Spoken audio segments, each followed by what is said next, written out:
من الشيطان الرجيم. بسم الله الرحمن الرحيم. وهو الذي أنشأكم من نفس واحدة فمستقر ومستودع قد فصلنا الآيات لقوم يفقهون. صدق اللہ. عزیز ساتھیوں، تمام حمد و ثنا، تعریف و توصیف اس رحیم و کریم رب کے لیے، اس کا رحم اور کرم حد سے ہوتی ہے.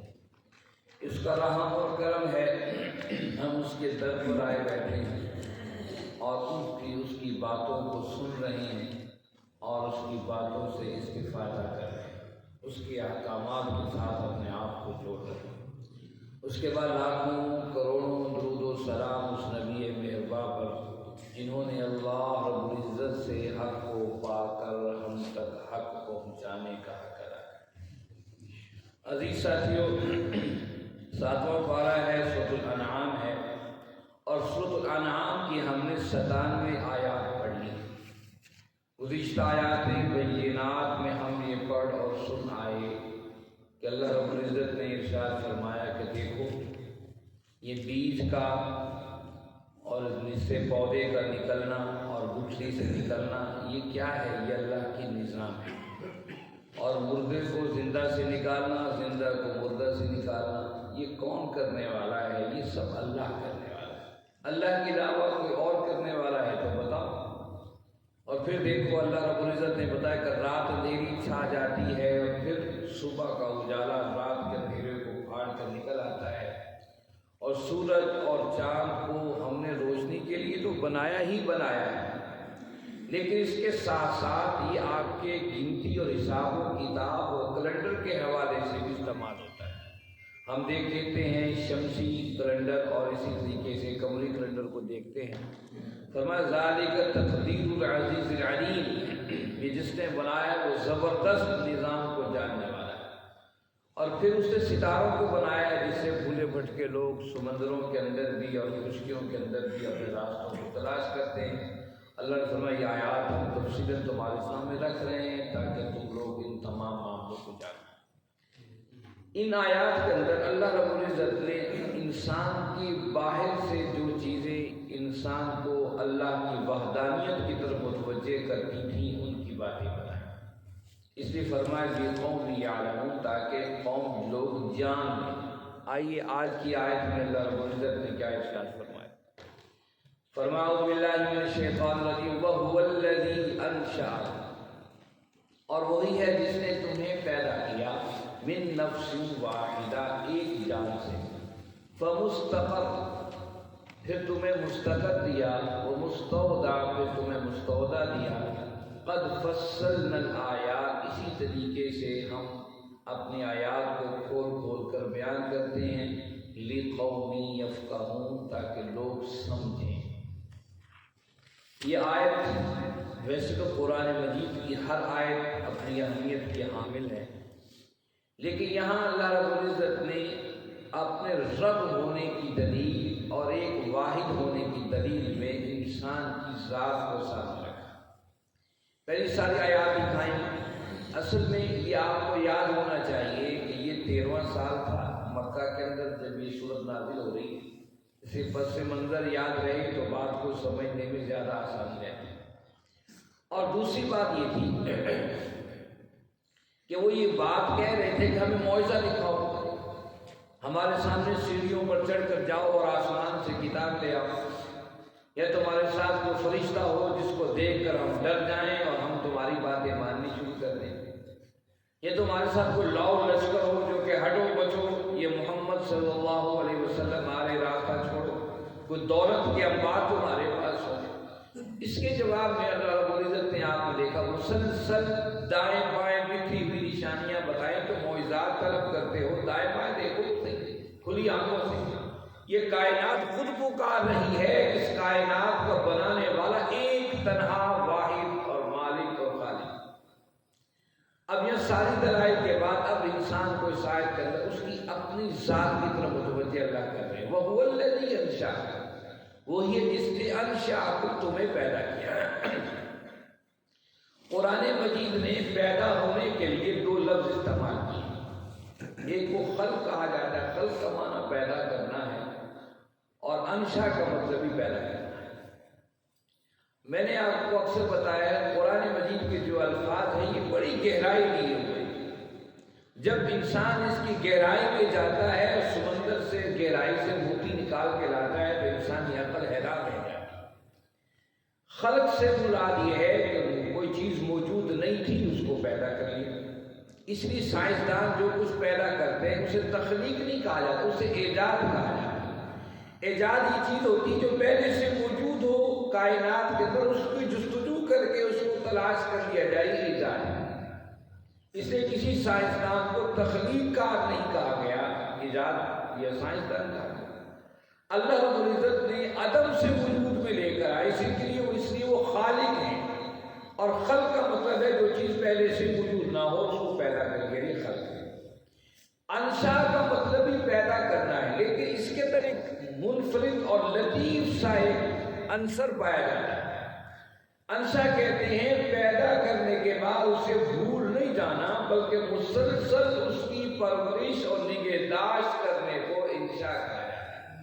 یعنی پیدا کر کے اللہ تمہیں بھول نہیں گیا ہے، ذرا غور تو کرو کہ مسلسل کس طریقے سے اللہ نے تمہاری تربیت اور تمہاری پرورش اور تمہاری نگہداشت کی۔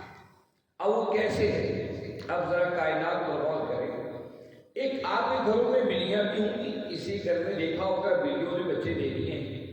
بلی کے جب بچے پیدا ہوتے ہیں، پیدا ہوتے ہی ماں کے سینے سے دودھ کو تلاش کر لیتے ہیں اور انہیں پینا شروع کر دیتے ہیں۔ آپ کے گھروں میں مرغیاں بھی ہوں گی، آپ نے دیکھا ہوگا مرغی سے 20-21 دن کے بعد انڈے سے بچہ نکلتا ہے، اور نکلتے ہی پاؤں پر کھڑا ہو جاتا ہے اور ماں کی طرح مرغی کا دانے دگنے چگنے شروع کر دیتا ہے۔ آپ نے گائے اور بھینس کے بچڑے بھی دیکھے ہوں گے کہ کس طریقے سے وہ پیدا ہوتے ہیں، تھوڑے کمزور ہوتے ہیں، 1-2 دن کے بعد چلنا شروع کر دیتے ہیں اور ماں کے دودھ تک پہنچ جاتے ہیں۔ لیکن ان سب چیزوں کے اندر انسان سب سے کمزور پیدا ہوا ہے۔ اس کے لیے کوئی 1-8 دن کا معاملہ نہیں ہے کہ اٹھ کر دانے دگنے چگنے شروع کر دے اور وہ جو ہے فوراً فوراً پیدا ہوتے ہی دودھ تلاش کرنا شروع کر دے، قطعاً ایسا نہیں۔ سب سے کمزور جو مخلوق پیدا ہوئی ہے وہ انسان کا بچہ پیدا ہوا ہے۔ پیدا ہوتے ہی اسے کچھ معلوم نہیں ہے، کوئی چیز نہیں ہے اس کے پاس۔ اب اس کو وسائل کی ضرورت ہے، اس کو اس کی مدد کی ضرورت ہے۔ فوراً ماں جیسی ممتا جس کے دل کے اندر محبت ڈال دی ہے اس کو سینے سے لگاتی ہے، اور سینے سے لگاتے ہی ماں کے سینے سے وہ اس کے خوراک کے زمزمے پھوٹ نکلتے ہیں۔ کیا زبردست اللہ کا نظام! اور پھر باپ کے کندھے بےتاب ہوتے ہیں اسے اپنے بچے کو کندھے پر بٹھا کر چلانے کے۔ لیکن دیکھیے پھر ایسی محبتیں بڑھتی ہیں کہ پھر ایسا آہستہ بچہ اپنی آنکھوں سے دیکھتا ہے، آنکھیں کھولتا ہے، آنکھوں سے دیکھتا ہے، مشاہدات کرتا ہے۔ ابھی تک اسے عقل اور شعور نہیں ہے، اسے کھانا کہاں سے، پینا کہاں سے ہے، سردی گرمی کیا ہوتی ہے، دکھ تکلیف کیا ہوتے ہیں، اس کے مشاہدات ہوتے ہیں، وہ دیکھتا ہے۔ مشاہدات کے ساتھ پہلی چیز جو اللہ اسے عطا کرتے ہیں وہ سماعت ہے، وہ کانوں سے آوازوں کو سنتا اور پہچانتا ہے۔ آپ دیکھیے بچہ پیدا ہو کچھ دنوں کے بعد جب آپ کچھ 1-8 مہینے کے بعد جب آپ کی آواز نہیں سنتا اور آواز پر کان نہیں دھرتا تو ڈاکٹر کے پاس لے جاتے ہیں، کیا وجہ ہے؟ بچہ سن کے توجہ کیوں نہیں کر رہا؟ دوسری چیز جو اس انسان کے بچے کو دی جاتی ہے یا آپ اور ہمیں ملتی ہے وہ سماعت ہے۔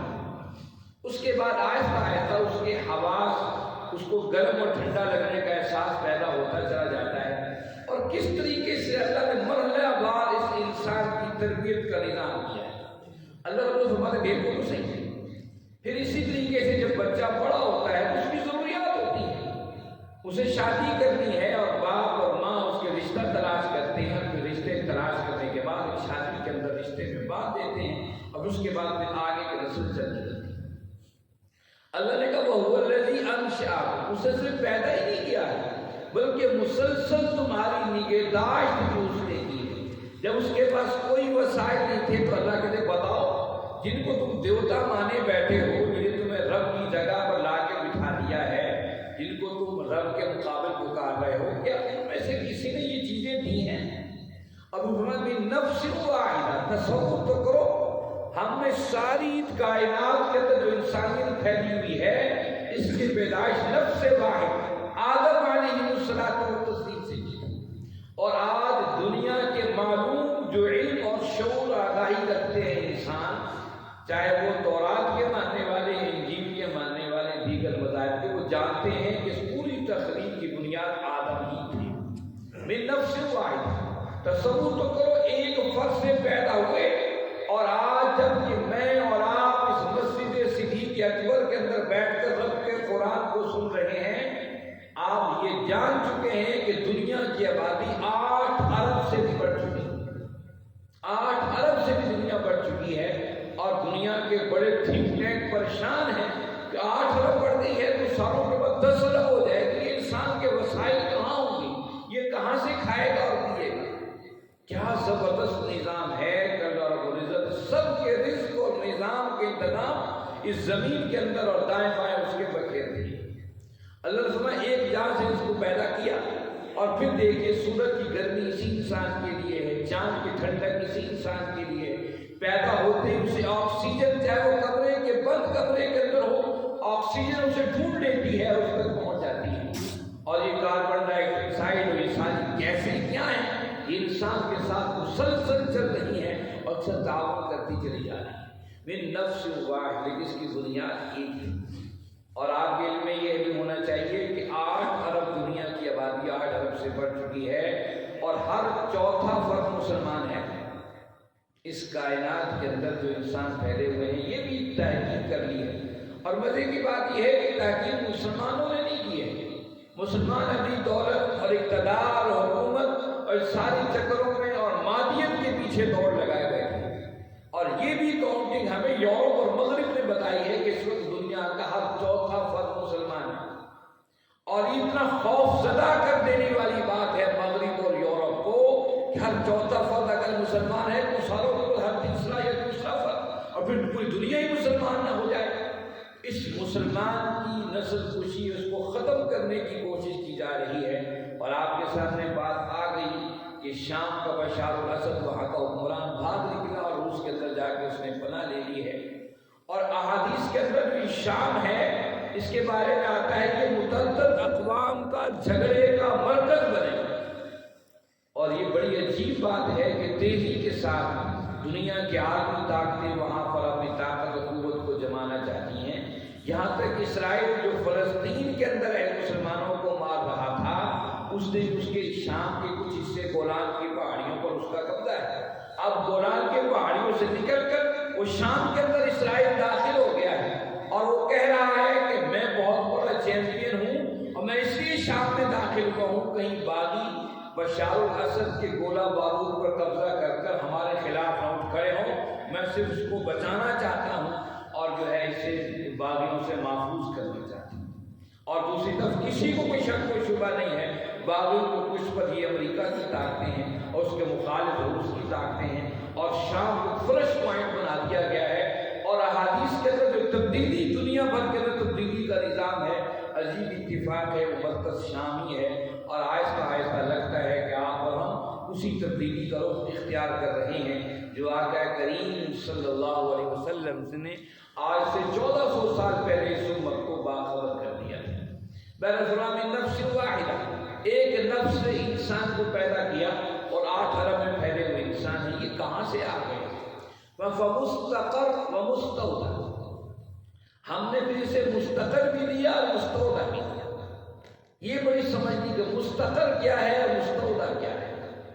مستقر کہتے ہیں جہاں پر انسان کو قرار آئے، جہاں پر انسان ٹھہرے، قرار کی جگہ، ٹھہرنے کی جگہ۔ بلکہ مستقر یعنی کہ دنیا ہم نے اس کے ٹھہرنے کی جگہ بنائی۔ آپ دیکھتے ہیں کہ انسان کے لیے زمین کیسی زبردست ہے۔ اس کی زمین اتنی دھنسی ہوئی نہیں ہے کہ انسان کے قدم اس پہ پڑیں اور پاؤں دھس جائیں۔ اس کی آب و ہوا ایسی خطرناک نہیں ہے کہ انسان کو زہریلی کیسے اسے تباہ کر دے۔ آپ دیکھیے پوری دنیا کا جو ہے سیارے کے اوپر جو سسٹم ہے بالکل انسان کے بہترین موافقت کے اوپر موجود ہے۔ اور یہ بات آج کی سائنس کہہ رہی ہے، میں اور آپ یا قرآن کی بات نہیں ہے۔ قرآن نے تو 1400 سال پہلے اس زمین کو مستقل کہہ دیا تھا کہ تمہاری قرارگاہ سکون کی جگہ ہے، تمہارے سارے مسائل اللہ نے دنیا کے اندر پیدا کر دیے ہیں جس سے تمہیں یہاں پر ٹھہرنا ہے۔ لیکن آج کی سائنس بتاتی ہے کہ جو زحل ہے اور طارد ہے، دنیا کے دوسرے سیارے ہیں، وہاں پر کوئی آثار نہیں ہے کہ انسانی زندگی وہاں پر پائی جائے یا وہاں کی فضا انسان کے لیے سازگار ہو، بس یہی سیارہ انسان کے وجود کے لیے سازگار۔ کہا مستقل، ذرا غور تو کرو ہم نے کس طریقے سے بنا دیا۔ پھر انسان کو کیا کر دی کہ درخت کے سایہ اور خار اور پتھر کا سایہ یہ تو جانور بھی استعمال کر لیتے، لیکن انسان نے کیسی عقل اور ذہانت سے اس کے اندر بہترین نظام بنایا۔ آپ کو معلوم ہی ہوگا دبئی کے اندر انہوں نے اتنا بڑا ہوٹل بنایا کہ سمندر کی تہہ کے نیچے، سمندر کی تہہ کے نیچے انسان کا جانا مشکل ہے، وہاں پر ہوٹل بنا دیا ہے جہاں پر انسان بیٹھ کر کھاتے ہیں اور پیتے ہیں، اور شیشے کی بڑی موٹی موٹی تہیں اور دیواریں ہیں جہاں سمندر کے اندر کا نظارہ کرتے ہیں۔ کیا اللہ نے انسان کو عقل عطا کی، اسے رہنے کے پورے وسائل و ذرائع انسان کی عقل کے ساتھ اس کو مہیا کیا، اور پھر اسی پر بس نہیں ہے، ٹنو من لوہا فضا میں جہازوں کی شکل میں اڑا دیا ہے۔ اس انسان نے کیا چیز ہے؟ آپ پتھر پھینکتے ہیں وہ واپس آتا ہے، لیکن یہاں سے جو ہے لاہور سے کراچی کی فلائٹیں، کراچی سے دنیا بھر کی فلائٹیں، کی کیا چیز ہے؟ دنیا بھر کے انسان جہازوں میں بیٹھ کے ہوا میں اڑ رہے ہیں، کوئی چیز اس سے سہارا دینے والی نہیں ہے سوائے ہوا۔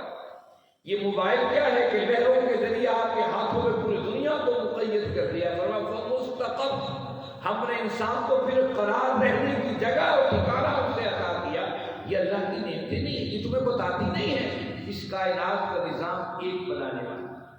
فَفَرَغَ مُسْتَوْدَعَ، اور پھر تودع کہتے ہیں ودیت، کسی کو امانت سپرد کر دینے کو تودع کہا جاتا ہے۔ پھر ہم نے اسی زمین کو امانت کی جگہ بنا دی، تمہیں اس کے اندر سما دیا، یعنی تم مر گئے اسی مٹی کے اندر چلے گئے، اب تم جو مٹی میں چلے گئے ہو یہ مستودع ودیت ہے، امانت ہے۔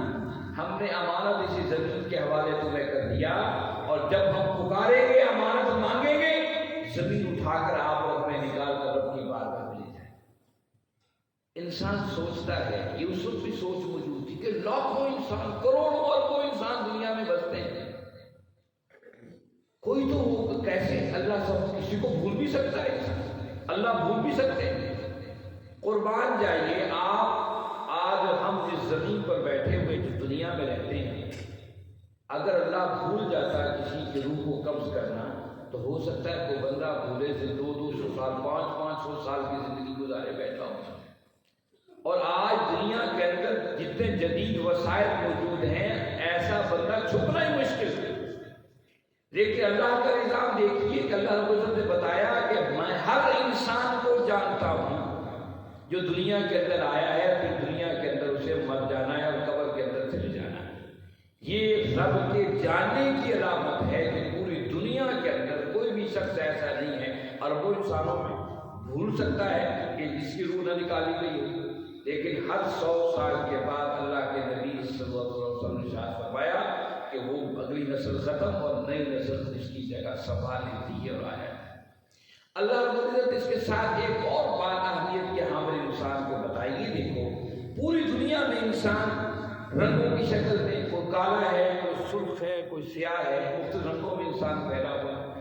ان کی زبانیں بھی مختلف ہیں، ان کے کلچر بھی مختلف ہیں، ان کے ماحول بھی مختلف ہے، کوئی پہاڑوں میں رہتا ہے، کوئی جنگلوں میں رہتا ہے، کوئی ریگزاروں کے اندر رہتا ہے، ہر چیز مختلف ہے، لیکن انسانی نیچر چاہے وہ یورپ کی ہو یا مغرب کی ہو یا ایشیا کی ہو یا افریقہ کا نہ جاننے والے بندے کی نیچر ہو یا دنیا کے نیو یارک اور بڑے بڑے ممالک اور انسانوں کے اندر جاننے والے اور شعور و آگاہی رکھنے والے سائنسدان ہوں، سب کی نیچر یکساں ہے. سب پیدائش کے بعد اللہ رب العزت نے ان کے کھانے کا دودھ کی شکل میں انتظام کیا ہے اور فطرتاً سب کو اسی طریقے سے پروسیس سے گزرنا ہے. کوئی پیدا ہوتے ہی انگریزی بولنا شروع نہیں کر دیتا، پیدا ہوتا ہے چینی زبان بولنا نہیں شروع کر دیتا. مشاہدات سے، سماج سے اور لمحہ بلمحہ اسی طریقے سے اس طرح ایشیا کا بچہ، اسی طریقے یورپ کا بچہ وہ تمام پروسیس سے گزر کر شعور و آگاہی کے راستے پر چل نکلتا ہے. اللہ نے فرمایا یہ میرے واحد اور یکتا ہونے کی دلیل ہے کہ اگر دو خدا ہوتے، اگر دیوتا مختلف ہوتے، تمہارے رب اور ہوتے، تو ہو سکتا ہے کوئی کہتا ہے کہ جو نسل پیدا ہو رہی ہے جانوروں کی شکل میں پیدا کرے. کسی خطے میں بچے پیدا ہوتے تو لمبے لمبے کانوں والے پیدا ہوتے، کسی اور مخلوق کو کوئی اور مخلوق پیدا ہوتی. ایک کیا زبردست اللہ نے نظام بنایا ہے. یہاں تک کہ مرد اور عورت کی تقسیم کے اندر بھی کیا طریقہ کار رکھا ہے. تو مخالف صنفوں کو آپس کے اندر محبت اور مودت سے نکاح اور شریعت کے ساتھ ایسے جوڑ دیا ہے کہ محبت الفت باہم آپس میں ملتی چلی جاتی ہے. کہا قد فصلنا الآیات لقوم یفقہون، یہ پھیلی ہوئی ہماری آیات اور نشانیاں ہیں لقوم یفقہون، تاکہ لوگ سمجھیں. پہلی آیت میں فرمایا جب اللہ نے دائیں بائیں اور پوری دنیا کے نقشے کھینچ کے بتایا، فرمایا یعلمون، تاکہ لوگ جانیں. جاننا تھوڑا انسان کے لیے مشکل ہو سکتا ہے، لیکن یفقہون سمجھنا یہ تو عام سی بات ہے کہ انسان کبھی اپنے اندر غور جھانک کر دیکھے اسے ساری چیزیں بآسانی مل جائیں گی. اس لیے اللہ رب العزت اسی آیت کے اندر انسان کے اندر اس معجزے کو تلاش کرنے کی دعوت دی ہے. انسان اس معجزے کو جو دائیں بائیں کھوجتا پھر رہا ہے، وہ رب نے تجھے چلتے پھرتے انسان کی شکل کے اندر تیرے اندر معجزہ رکھ دیا ہے. اس کو دیکھ کے پہچان اور سمجھ اس کائنات کا خالق اور مالک تنہا اور یکتا وہ ایک ہی خالق اور رب وہ ایک ہی ہے. اس آیت میں اللہ رب العزت بڑی تفصیل کے ساتھ انسان کو اپنے ذاتی توجہ کے بارے میں بتاتے ہیں. مستقل اور مستعمل کہ ہم نے اس کے لیے زمین کو ٹھکانہ بنا دیا، اس کے لیے ہر وسائل مہیا کر دیے. مستعد مرنے کے بعد جب وہ سمندروں میں غرق ہو گیا، یہ جل کر مر گیا، یہ جانوروں نے کھا لیا، یہ زمین کے اندر چلا گیا، وہ ہماری امانت ہے. اور جب ہم اس زمین سے ان کی امانت مانگیں گے، انسان اسی طریقے سے فردن نکل کر رب کی بارگاہ میں پہنچ جائے گا اور کسی کے بارے میں اللہ کو بھولیکھا یا بھول نہیں ہے. آؤ میرے بھائیوں، اس رب کے سامنے اپنی زمینیں نیاز چکائیں، اس رب سے اپنے لوگوں کو لگائیں، اس رب سے اپنے تعلق کو مضبوط کریں. یہ سورہ انعام ہے جو بڑی تفصیل کے ساتھ توحید کو واضح بتاتی چلی جا رہی ہے. اللہ رب العزت سے دعا ہے اللہ رب العزت آپ اور ہم سب کو سمجھنے اور اس پر عمل کرنے کی توفیق عطا فرمائیں. وآخر دعوانا الحمد للہ رب العالمین والصلاة والسلام علی سید المرسلین.